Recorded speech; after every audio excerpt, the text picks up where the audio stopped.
Olá, crianças! Hoje, na nossa aula de português, quase finalizando o livro 1, nós vamos trabalhar as fábulas. Mas o que são as fábulas? As fábulas são narrativas curtas que a gente tem como personagem sempre animais. E eu trouxe para vocês hoje uma ilustração de uma coletânea, capa de um livro publicado pela Companhia das Letrinhas, Fábula de Esopo. Por que Fábulas de Esopo? Esopo foi um escravo e que ele era muito sábio, então ele contava muitas histórias. Para quê? Para ensinar alguém a tomar uma atitude, a ter uma atitude certa em alguns momentos de dificuldade. Então, para que as pessoas pudessem agir com sabedoria. E aí ele utilizava animais em alguns acontecimentos, nas histórias, para que esses animais ensinassem esse dizer e ensinassem alguma coisa. Então, vamos lá na página 123. Então, fábula é uma das maneiras mais antigas de se contar história. O autor grego Esopo, ele criava suas histórias tendo como animais, como personagens, e a sua intenção era mostrar como agir com sabedoria. Depois, ele não os publicou, claro, ele contava, e aí ficou muito conhecida. Aí até que o francês, o Jean de La Fontaine, ele passou a divulgar essas histórias com o objetivo de apresentar animais como modelos para assim, ensinar as pessoas as atitudes, as virtudes e os valores importantes para se ter na vida. Ou seja, como Esopo, para agir, para que as pessoas pudessem aprender com as histórias e agir com sabedoria. Então, esse daqui é o Esopo, aqui o pai das fábulas, ele era um escravo grego, e aqui as fábulas de Esopo também, uma outra coletânea de histórias dessas fábulas.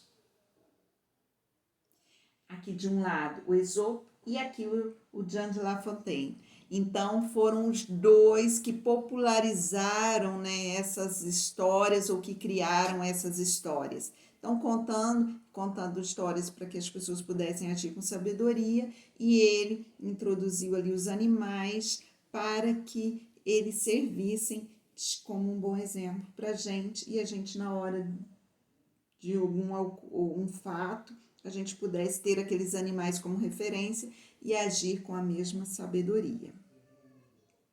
Então vamos lá. Nas fábulas, os animais são colocados em situação humana e cada um simboliza algo. Por exemplo, a formiga, ela vai representar na história o trabalho. Formiga, a gente sabe que elas trabalham muito. Então, trabalho em grupo. A cigarra vai representar a diversão, porque ela fica só tocando a música, né? Cantando, quer dizer.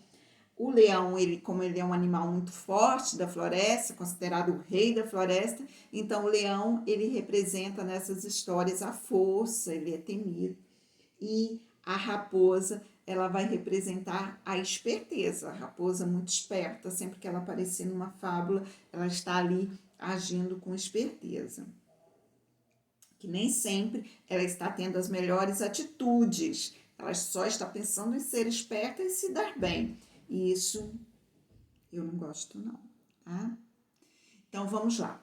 Eu vou ler para vocês o Leão e o Ratinho, que é muito graciosa. Olha só. Um leão, cansado de tanto caçar, dormia espichado à sombra de uma boa árvore.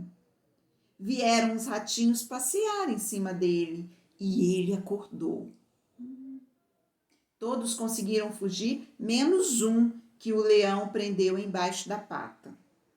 Tanto o ratinho pediu e implorou que o leão desistiu de esmagá-lo e deixou que fosse embora.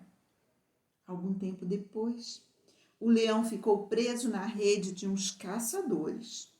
Não conseguia se soltar e fazia a floresta inteira tremer com seus urros de raiva. Nisso, apareceu o ratinho. Com seus dentes afiados, roeu as cordas e soltou o leão.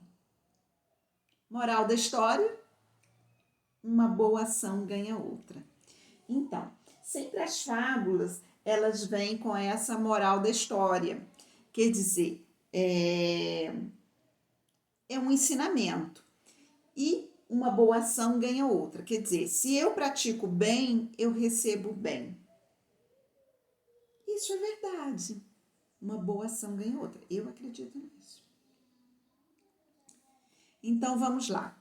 Então, esse texto que a gente acabou de ver, do Leão e o Ratinho, é um tipo de fábula. E o objetivo desse texto é passar um ensinamento, é ensinar algo de bom, como agir com sabedoria. Por que o leão não comeu o ratinho? Ora, porque o leão tinha sido grato quer dizer, porque o ratinho, quer dizer, o leão não comeu o ratinho, porque o ratinho pediu a ele. O ratinho pediu muito, conversou com ele e pediu ajuda. E o leão resolveu ajudá-lo, sem nada em troca. Por que o ratinho ajudou o leão? Porque o ratinho, agora sim, porque o ratinho estava grato, era grato ao leão pela boa ação que o leão fez. O ratinho ficou agradecido e ele quis retribuir com uma boa ação. Você já ajudou alguém? Já foi ajudado por alguém? Provavelmente você já tem ajudado alguém e também já tem recebido ajudas. Às vezes, quando a gente ajuda alguém, a gente vai receber ajuda quando a gente precisa, às vezes nem é daquela pessoa que a gente ajudou diretamente, mas às vezes a ajuda vem de outro. E assim forma uma corrente de gratidão. A gente vai ficando agradecido por cada ajuda que a gente recebe e a gente fica querendo ajudar mais ainda. Como você entendeu a moral da história? E aí, responde para mim. Qual era a moral da história?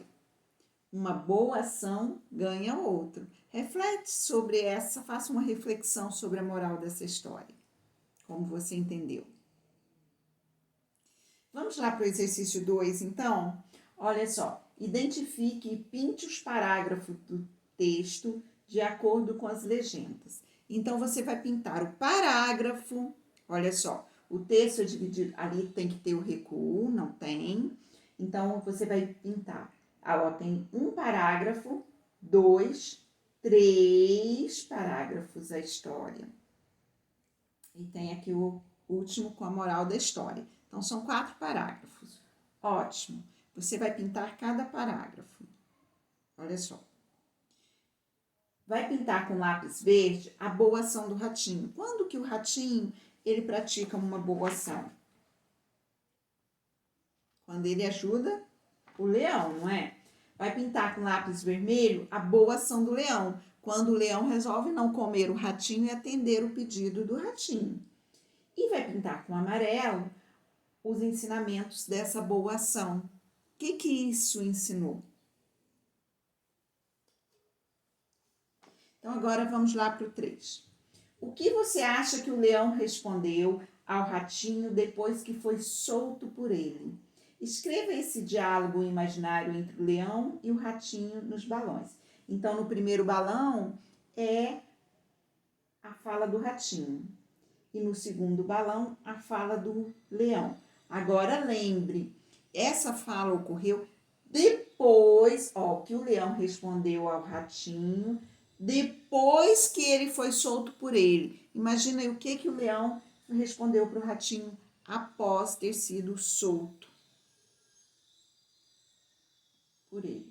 O que o leão respondeu ao ratinho depois que ele foi solto. Então, fale sobre esse diálogo. O que o ratinho veio lá e falou para o leão primeiro? O ratinho soltou e ele justificou para o leão por que ele fez isso. Por que ele, como rato, soltou o leão? que é tão temido por todos. Por quê? Aí o ratinho explicou e o leão respondeu alguma coisa. O que ele fez? Ele agradeceu. Então, qual foi essa fala dele? Ou ele disse o quê? Eu nunca mais vou comer nenhum rato. Não sei. Eu quero ver o que você imagina dessa história. No quadro, leia as frases seguintes e você vai numere-as e copie-as na ordem em que os acontecimentos ocorreram na história. Então, eu quero que você vai numerar na ordem que aconteceu lá na história. O ratinho roeu as cordas, soltou o leão. Alguns ratinhos acordaram o leão. Os caçadores prenderam o leão em uma rede. Um leão cansado dormia à sombra de uma árvore. Depois os ratinhos acordaram. Um leão ficou preso sob a pata, um ratinho ficou preso sob a pata do leão, ou o leão fazia a floresta tremer com seus urros. Então, numere na ordem que aconteceu na história e depois reescreva aqui embaixo. Agora, no exercício proposto. As fábulas, assim como o leão e o ratinho, ela tem como objetivo contar histórias engraçadas, revelar grandes segredos durante a leitura. Ou as fábulas têm como objetivo mostrar como os animais da floresta se relacionam. Ou tem como objetivos ensinar boas ações aos leitores, apresentando animais vivendo em situações humanas. E aí? Qual é o objetivo da fábula? Assinale a alternativa correta. Hoje a nossa aula foi curtinha, porque vocês ainda terão aula com a tia Luana. Então, gente, estamos quase finalizando o livro 1. Semana que vem a gente finaliza o livro 1 e entra no livro 2. Um beijo muito especial para vocês. Até amanhã.